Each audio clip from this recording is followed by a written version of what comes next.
Hey, welcome to the QB School. Fired up. All sorts of good stuff to talk about. Let's get it going. You know what the time it is here, live stream wise. Hit me with your favorite emoji. Let me know that you hear me, that it sounds all right, that we're not having any sort of crazy issues as I jump back and forth from setups, from Zoom meetings to random podcasts to other podcasts to who knows what else. Appreciate it. Y'all let me know right out the gate. Woo woo. Johnny M, you know it. You're welcome. Hey. Love it. Got some good ones coming in here. I put in a new one. I needed to get like what kind of music you think would go with this one? Maybe like some smoke or something. Appreciate that, Cam. All good, man. It's good when it finally works. This thing, basically, we can go anywhere you want to go. We're talking everything football, questions, whatever you got, Q&A. Bring it hot. I don't know about y'all, but I'm just kind of exhausted. So let's see where this thing goes. We talk about any ball you want.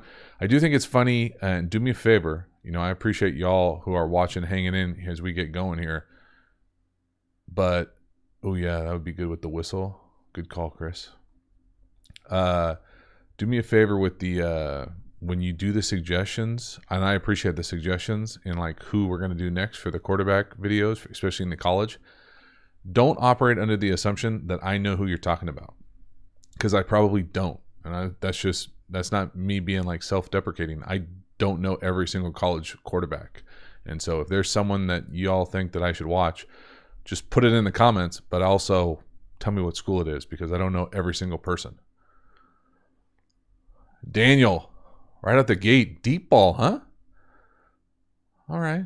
I mean, to be honest with you, Daniel, how to throw a deep ball is a good question. For me, subtle things change, but to me, it's throwing a ball is throwing a ball. I don't know if you're a golfer, but, you don't really want to change your stroke very consistently if you're hitting a 2-iron and or you're hitting a 9-iron. You'd like it to be as consistent as possible as far as what that rhythmic kind of stroke feels like, as far as what you can make repeatable. And so for me, throwing the deep ball, you're obviously going to try to generate a little bit more torque, a little bit more rotational force, but you don't necessarily want, I've seen a whole bunch of people talk about different launch angles and things like that.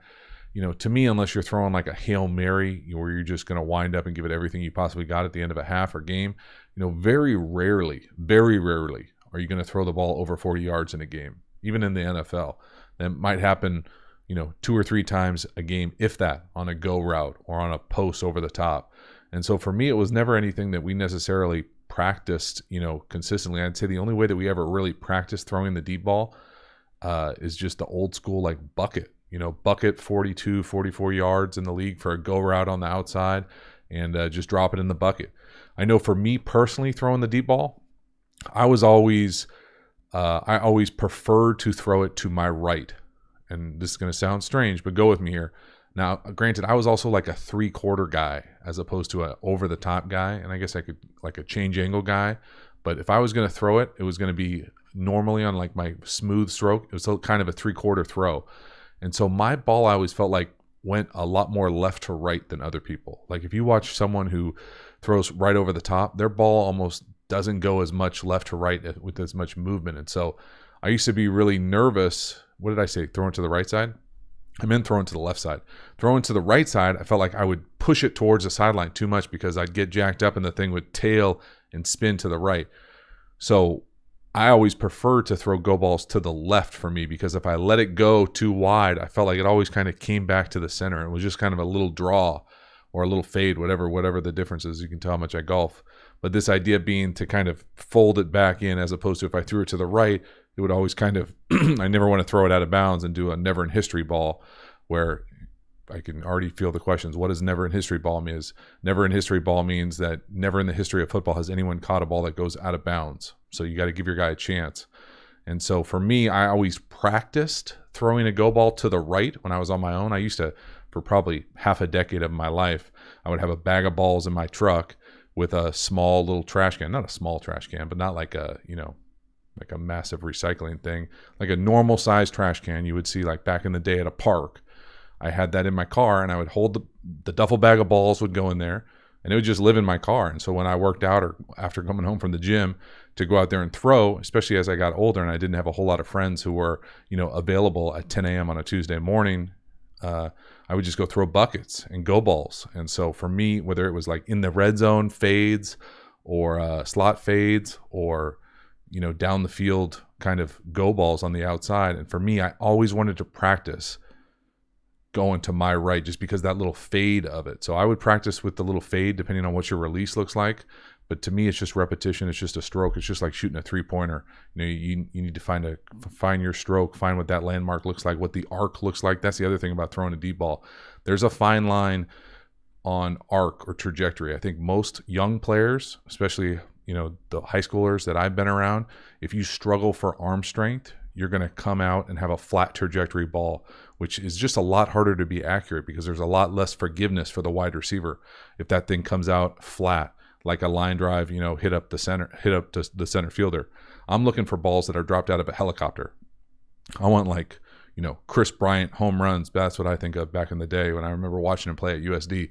Those things were dropped out of a helicopter. They were coming down so hot. And so we try to figure, you want it up as high as you can where you can turn it over nice and easy and be able to control it. You don't want to send it, straight up like a rocket, but you can't have that thing come out flat like a skunk missile, just like a grounder coming out, not giving your guy a chance. So I would work trajectory, and then I would work just go balls with a bucket. You can go to park and get a real trash can, grab the bag out and just use the empty.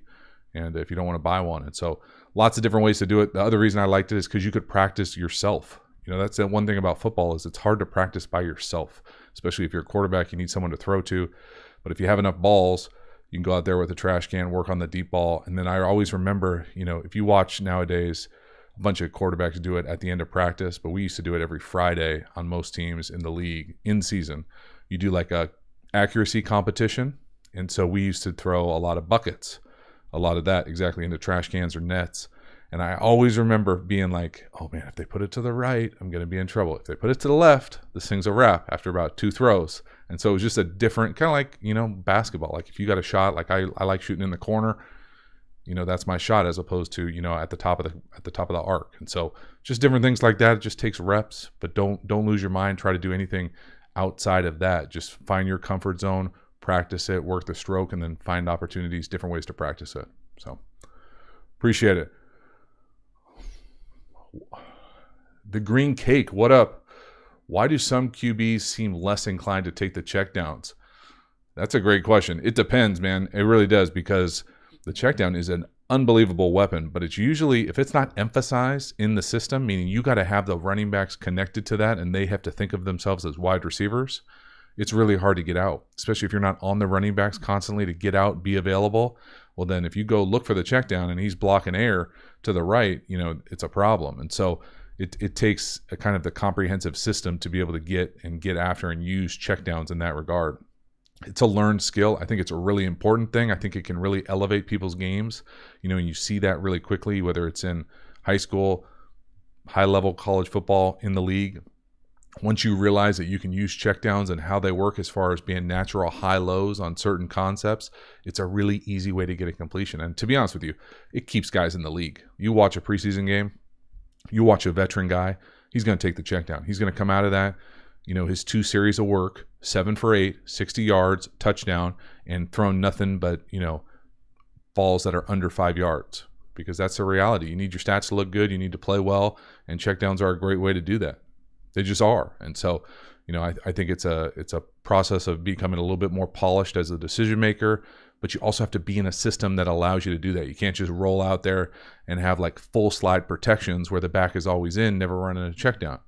You got to have opportunities for the back to get out, and then you got to throw it to him when it's downfield. You got to practice what it feels like to kind of have everybody drop and just feel this kind of like all the color go back and know, oh, I'm going to throw the check down.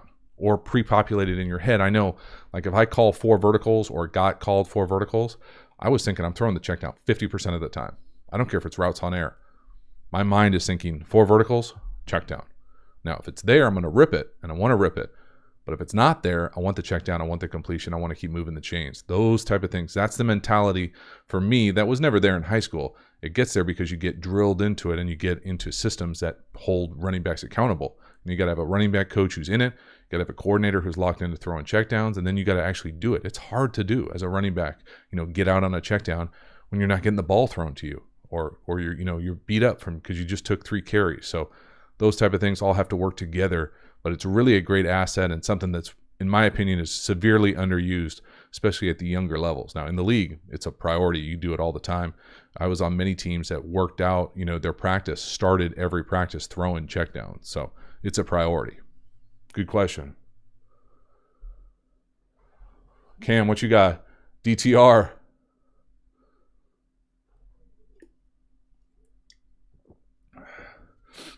Cam, that's a good question about the rookie quarterbacks. I don't think so. I think Joe Burrow starting. I think Tua starting. Maybe not the Oregon dude in the Chargers, just because I hear they're high on everybody they already have, and so I think Tua's going to play pretty quickly. What else we got? H Badger 2. Dang, bro. Bruh. Why are you bringing that up? Bruh. Did I have any opportunity to play FBS or FCS?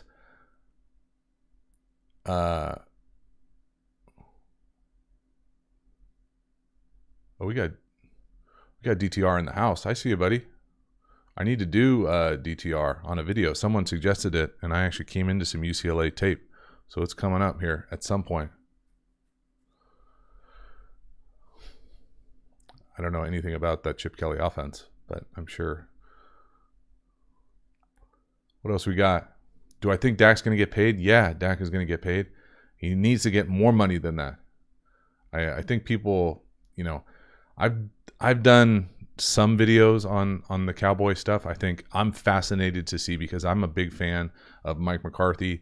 He basically taught me NFL offense. I was with him for my first 2.5 years in the league. And I think he takes a real priority in quarterback development. It's how he got in the league. It's where he made his money. And it's how he got his opportunity. Obviously, he fell into Aaron in Green Bay. But even before the relationship deteriorated, I think he got a lot out of that and realized exactly what he had. And so I'm fascinated to see Mike work with Dak. I think it'll be a refreshing start for both of them. And I think he's going to get paid. I think he deserves to get paid. And I think there's a bunch of dudes that are about to get paid. And so it's fun to see how he's in there ready to go. Oh, man. Got Jack in the house. Come on, dude. You got to at least change your screen name if you're going to come at me.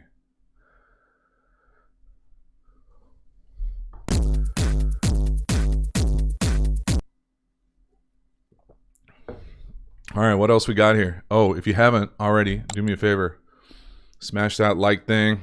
Get this thing cranked up here for get these live streams continue to go. I have fun doing it. I really do. It's it is something I would never have thought that I enjoyed doing, but it is fun to just kind of get a snapshot of the landscape, what's going on in the sporting world, what's going on with ball across different levels, hear where people are at, and just kind of nudge people forward in their journey and whatever it looks like. Devlin, what's up? With Burrow and Tua gone, who do you think will rise to become the next face of college football? I think they all want it to be Trevor Lawrence. I know he had an amazing first year. I think that there's a bunch of guys that I'm really excited about that I've just barely scratched the surface on, as far as looking at or analyzing. I just don't spend a lot of time in the fall watching college football, because in high school football, that's our day where we get together, we watch film, we start getting going for the next week. And so you just don't get an opportunity to sit down, and you really don't get an opportunity to watch the all 22. And so that's really where, you can really make some analysis judgments. But for me, I'm a massive fan of Justin Fields. I'm a big fan of the youngster at, I think he's young, at UNC. Those are the two guys that I've watched that if I was, besides for Trevor Lawrence, that I'm most interested in. Then the guy at USC that we did last week, Keaton, another guy never seen play before, looks really good. Someone told me that he actually played for Kurt Warner in high school, and that made a little bit of sense, because all the things that I'm going to like I got taught from Mike Martz, who probably taught them to Kurt as well. So it's going to be a lot of the same things as far as the terminology, things you hear me say all the time, as far as, base, cleats in the ground, stay balanced, those types of things. All right, what do we got here? I'm not going to be able to keep up with all these things. Chris, what you got? What's up? First off, we need some Big Lebowski emojis in here. We always need some Big Lebowski emojis. I appreciate that. It's not White Russian season. Can anybody tell me what White Russian season is in the chat? I would be fascinated. I probably have said it on this show before, or if other people have a White Russian season that I am unaware of, but I have very specific dates on when I do drink White Russians and when I don't drink White Russians. So it's a little bit hard for me to watch The Big Lebowski right now. It's just a little hint there.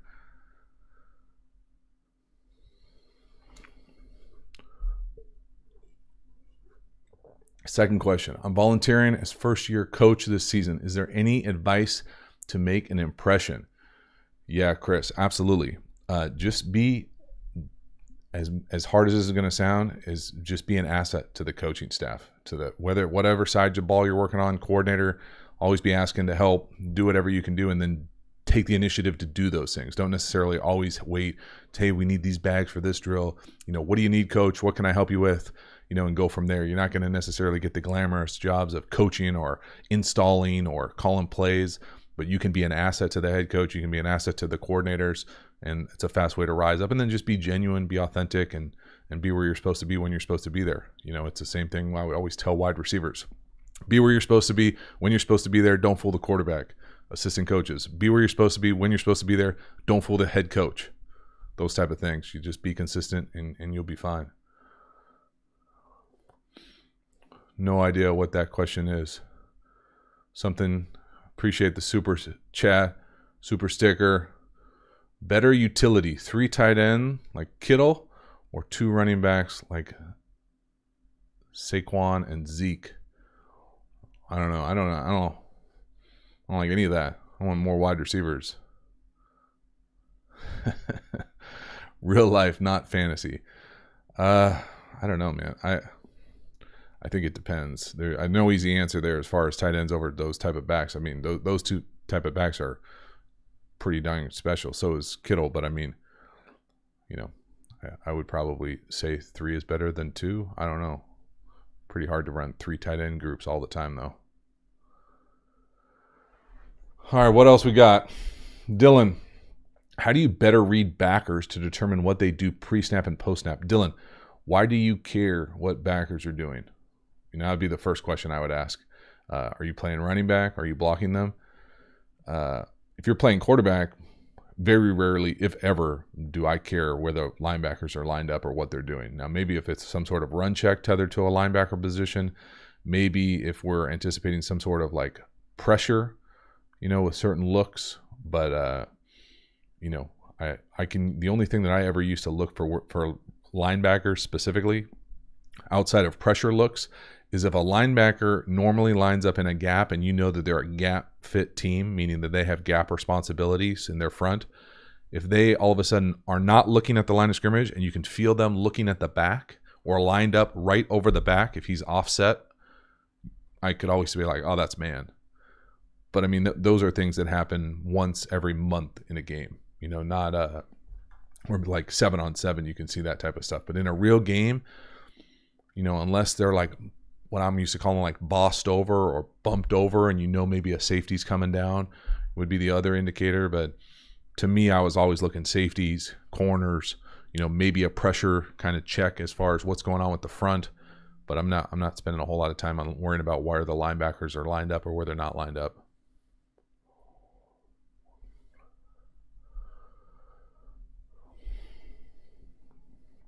Cam, what you got? What workouts did you focus on during the off-season? By the way, I turned 20 today. Happy birthday, Cam. Very cool. Oh, I should have a happy birthday thing. So close. That's the closest one I got to a happy birthday. You know what? I was thinking about trying to do a video on my off-season workouts maybe like a month ago, and I couldn't find. I know for a fact I have a file of them that I used to do.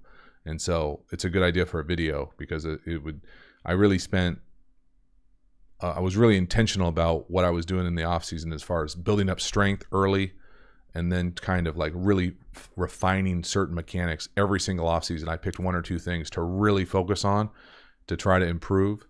And that was how I went about it. But I did, I played a lot of hoops too. I don't think you're supposed to do that, but I played a lot of basketball as kind of my cardio, especially as I got older. I just got tired of doing ladders and, plyos and box jumps. I just got more fun. I felt like I got more out of it. I like to compete, keep it fun. I knew the guys I was playing basketball with. I think that's a big thing for guys, as opposed to like walking into a random gym. You have guys that respect what you do for a living, that aren't going to be a clown and try to undercut you, stuff like that. For me, that was what I always did. And then I would lift. I can remember off the top of my head. I would lift 5 days a week. I would run on Saturdays. I would do plyos Tuesday, Thursday, and I would do footwork drops Monday, Wednesday, Friday. So then I would throw the same days, Monday, Wednesday, Friday. But I would always do the drops to start the day, just because I hated doing the drops, but they were so important for what I wanted to do. So that was what I was doing all the time. Addie, what you got? I'm a Browns fan. It sucks being loyal. Why am I a Browns fan? It sucks being loyal. Yeah, I don't know. Well, it might get better. People are high on the Browns now. We'll see. I don't know. I don't know. Oh, Capea. Am I saying that correctly? You need to give me a phonetic spelling there for me, please. When should kids begin specializing in one sport? I would say as late as humanly possible. If you can play 2 sports in college, play 2 sports in college. I thought about trying to play baseball in college and regret not doing it. So I'm never going to tell someone to specialize in a sport ever, unless maybe you're getting paid. But even if you're getting paid, I still think that there's benefits to doing multiple sports.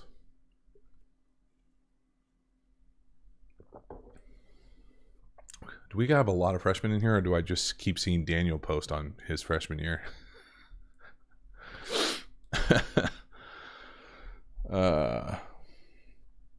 Miles, I see you with the Sam. Yeah, I wanted to get to Texas at some point. I will. Keep reminding me in the comments to the videos when I do those college football analysis ones, and I will eventually get to it. I promise. I have some Texas film that I want to get to.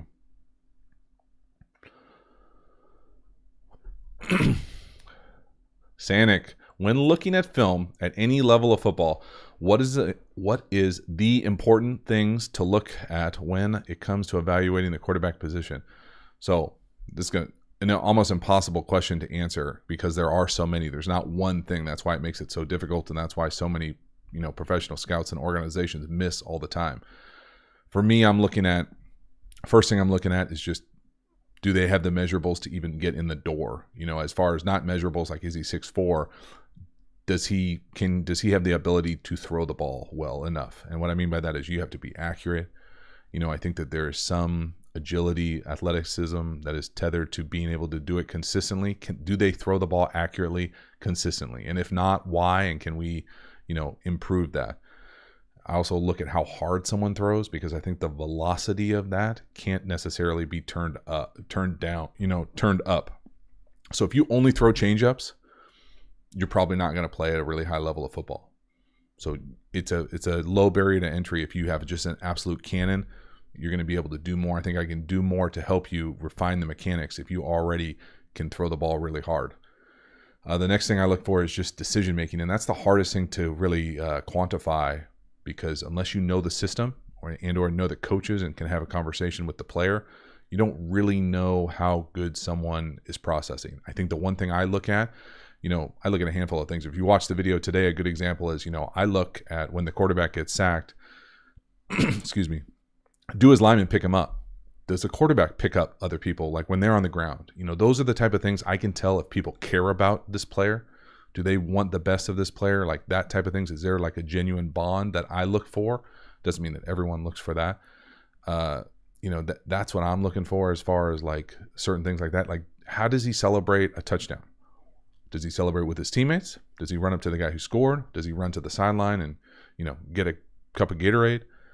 Those type of things to me tell you a little bit more about what type of person, what the makeup is. That's just as opposed to saying, hey, he runs a 4.6 or something like that, that for me doesn't mean much.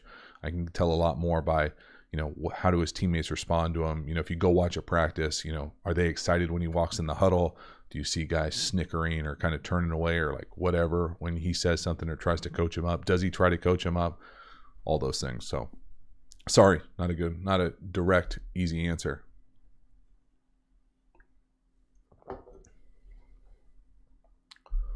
Benjamin Kingsley, any specific concepts you would recommend for our high school? I think that's what it said. Dang, I lost the question. Sorry. Put it on there again.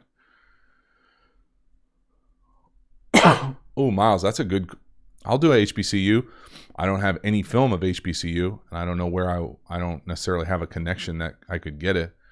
I wonder if I could. That's a good call. Let me dig. Or if you have some, or if you know somebody who has some, reach out and I'll do it. Benjamin, there you go. Any specific concepts you would recommend for a high school QB? Yeah, 4 verticals, screens, hitches, slants, anything easy. Yeah, Ryan, I don't know if it was you, but someone has been hitting me about the Florida quarterback. I don't know anything about him. I feel like I did. Where did I watch him play? Yes, I have Florida film. I think I have Florida film. I got to see. I'm pretty sure I have Florida film. Is there a specific game that you want to see Florida-wise? I don't know anything about Florida. But yeah, I can do that. I was thinking I had that on my list. I have a list of like 10. So if you just tell me what game you're thinking, Ryan, and I'll see if I have it. Otherwise, I know I have some sort of game. That's the thing about it, though. Sometimes, like the one that came out today with Stidham, people are like, "Why'd you do that game?" It's he played well the year before. Yeah, I don't have every single game of college football on all 22. I have a very small, select group of games, and so if I don't have it, I can reach out and try to get it. But it's not like going to a Blockbuster back in the day.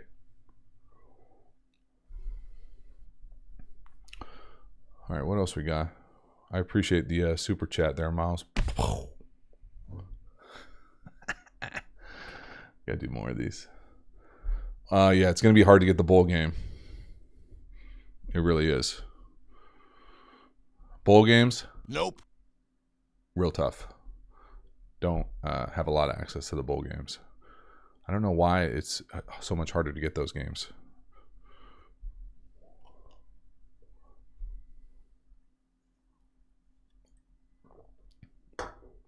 Oh, they have 2 quarterbacks? Then I'll probably do the wrong guy.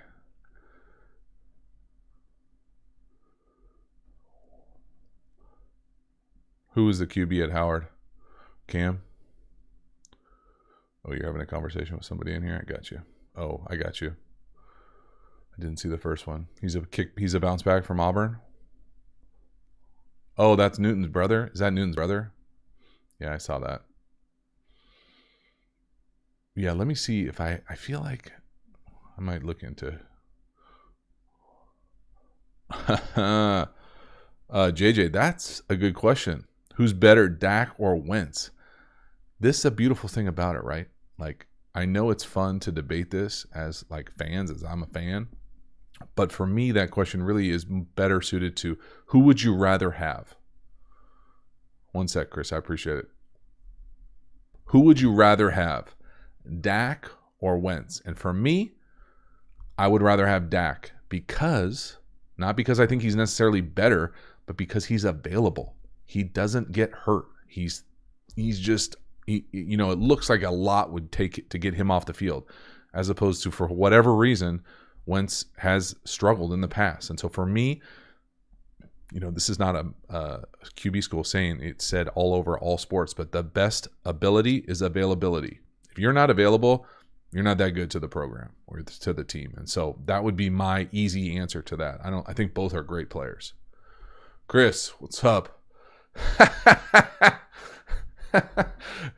Chris, are you trolling me, bro? With the Inside Zone duo? Come on. I should get you know what? I'm going to get a troll for next week. Come on, man. Inside Zone or duo. I can give you the 30-second tips. So for me, depending on who you talk to, you're going to get a bunch of different answers.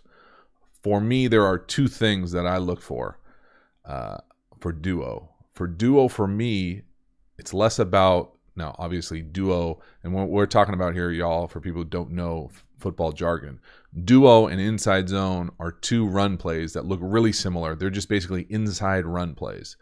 The thing about it, for me, is how you either two things: the path of the back. So the path of the back in duo, from my opinion, is a little bit more downhill, A gap centric, like at the center gap.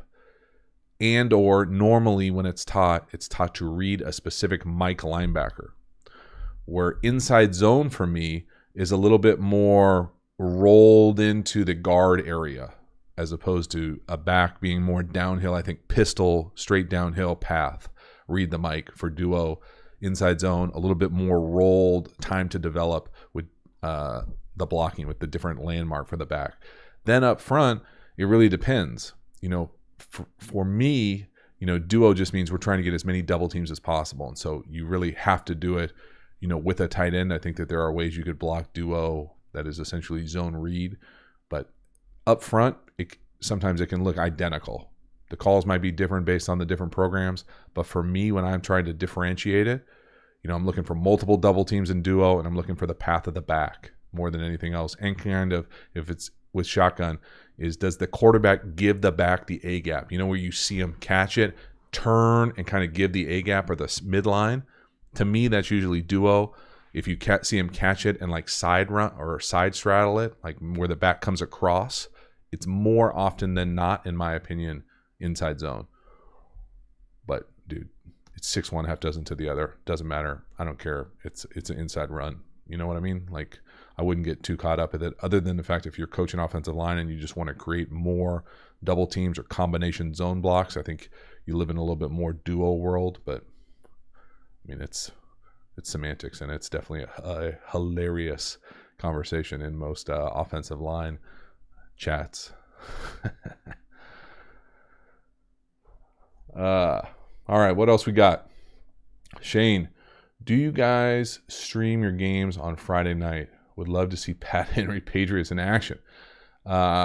We haven't in the past. I think we may moving forward. I think our high school and really the district is in negotiations with a streaming site, but that would be pretty cool. Get you guys' opinion on what's going on with I'm sure you got some unsolicited advice about some play calling, but you could see we got a chance to be pretty good. We got a couple really good players, so I'm excited to see him in action here, hopefully pretty soon. I don't know where you all are at. Do me a favor, actually, just so I can get the fun to be able to see this.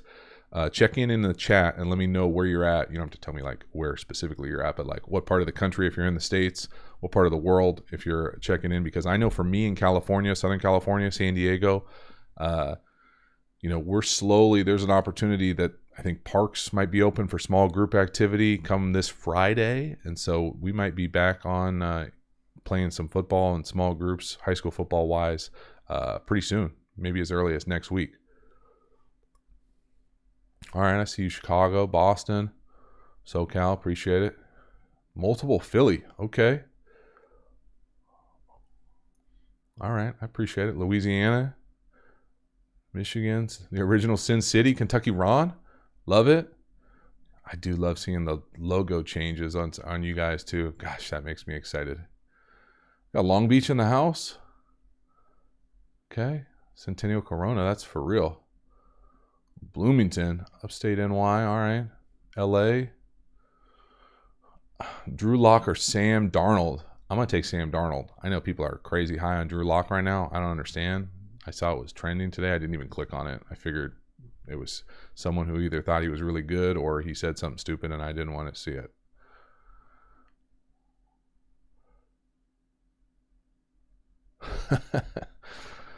Daniel, you should go to the QB School website and download How to Watch Film. It's free. It's easy. You're welcome. You could also take an RPO course I know about. It's in the description. It's also very good. You'll know more than your coach probably about RPOs if you do that. The other thing I'll put in the description to this video is I did a podcast this morning for a website called Chief Pigskin. It's like 4 quarters. For me, it was fascinating. The reason I put it on there is not because I want you guys necessarily to watch more of me. I don't really care that much to watch someone else's YouTube channel. But the other 2 guests were pretty interesting. One guy Dub Maddox, many of you probably will know he has the R4 system. I don't know anything about the R4 system. I just know who he is, and he's got a niche in with kind of operating systems for footballs, for really high school football. And I think it's trickled into some college ways to talk about offense. But the other dude, a guy named Tim Thornton, I guess he's in Peoria, Illinois as a head coach, and just scores a ridiculous amount of points. So I'm kind of interested. I was going to kind of see exactly what he runs. I guess a bunch of different variations of power. And so I'm fascinated to kind of see how he does it. Austin, advice to get hired in an organization. I mean, I don't know if I can give you the best advice. What are you talking about? A football organization? I don't know. Oh, man. Dylan, Welker in his prime or Edelman?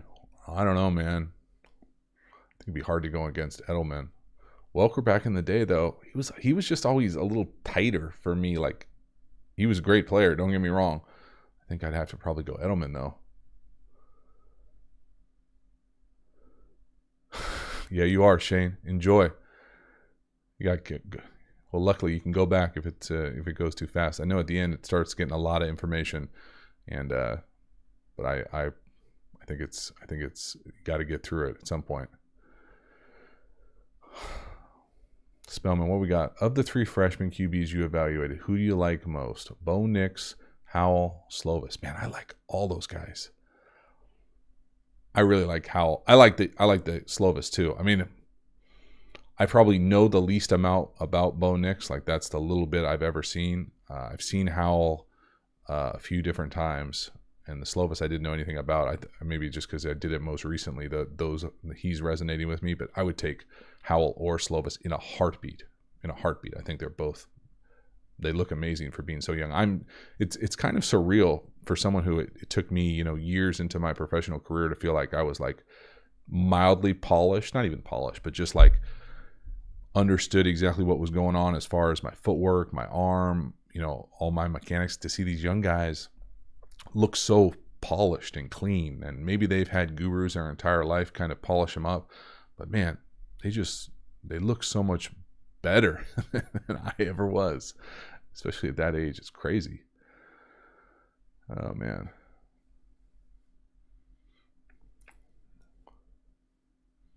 What else we got? Oh man, BG, I have no idea who's going to win the Super Bowl. The Chiefs, man. It's got to be the best one. All right, I'm getting tired. We got a couple more of these. See what else we got. Let's see if I can.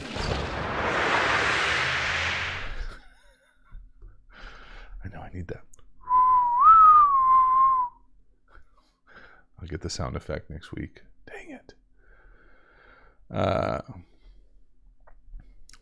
Yeah, I mean, I'm doing myself a disservice. Got 74 people in here. Thank you very much for the people that have bought the RPO course. I hope that you really enjoy it and get a lot out of it. I think that there's a lot there, but I just want to say thank you to y'all who have gotten it. If you haven't gotten it, please think about enrolling.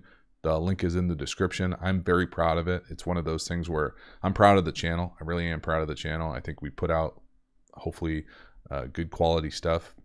But this course allows me to go way deeper into stuff, and I had a blast putting it together, and I want to share it with everybody, and just check it out if you haven't. I appreciate it. Miles, I don't know if I can do Georgia Tech, man. Aren't they triple option? I'll be honest. I appreciate the support. Ba-boom! But I don't know if I can do Georgia Tech. Really, I don't know. Emmanuel, what you got? This is my second year as team manager for a football team, and I want to increase my football IQ. What should I do? You should get the RPO course, and you should become a QB school Patreon. No, you can watch some videos, man. There's so much information out there nowadays. There's so many good channels, so much good content. You should also just get attached to, try to learn as much as you can. Go sit in the meetings, ask questions of the coaches, be respectful of their time, but just soak it up. Soak it up. There's so much good stuff out there. Oh, Cam, did Georgia Tech change their offense? I don't even know. See, you guys know more than I do. I can't tell you that. I don't know. I haven't watched Georgia Tech play since Calvin Johnson was there, I don't think.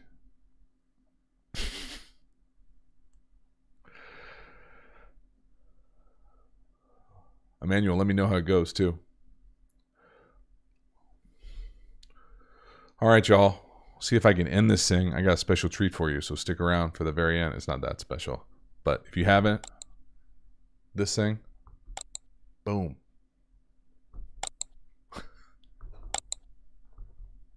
And then check out the little sound effects here at the end for y'all. Thank you very much for hanging out. I appreciate it. I got a lot of books, good books behind me. Next time, Austin, remind me at the start. Next time. Appreciate it.